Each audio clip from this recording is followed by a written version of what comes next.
Alamin natin kung anong masabi sa'yo ng ating Clash panel. Sige, ako muna. Alam mo, I had so much fun. Ang saya-saya mo panoorin on stage. Minsan nagiging seryoso dito sa The Clash masyado no? Masyado mga birit or ballad. Pero napaka-refreshing makarinig ng ganyan naman. Fast, rap. So maraming salamat dyan sa performance na yun. Salamat. Thank you po. Tiny, tama ka, di ba, yung sinabi mo kanina na sa mga drag shows, yung mga drag queens, usually naman talaga lip sync, di ba? Pero eto ka, totoong boses mo ang ginagamit, kumakanta ka, nagrarap ka. So nakakatuwa na nakakita ako ng talagang nagpa-perform at ginagamit ang sariling boses niya. Thank you so much for your performance. Thank you so much po. Thank you so much. Okay, so ngayon ay may humamon na sa aking mga OOTD. Ang masasabi ko lang, maganda ang OOTD mo ngayon. Thank you po. Pero syempre, hindi rin ako magpapatalo, pero bongga ang performance mo at bongga ang outfit mo. Bagay na bagay sa'yo.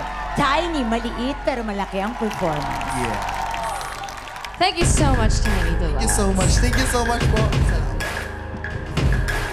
At ngayon, sino ang napili ninyong kukumpleto sa ating top 12? Ako po muna ang boboto. At ang aking boto ay mapupunta kay...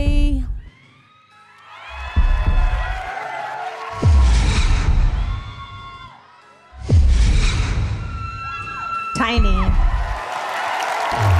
One vote for Tiny. Ang boto ko ay ibibigay ko kay...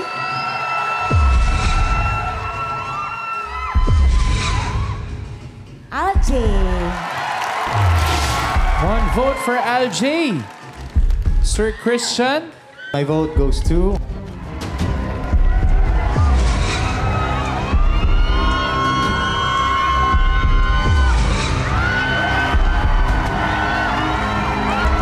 Tiny.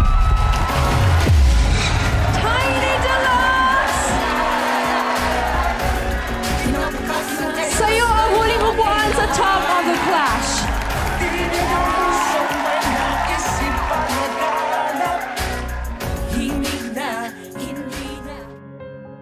Sobrang na-overwhelmed po ako kasi yung mga tao sobrang nag-cheer sila sa akin.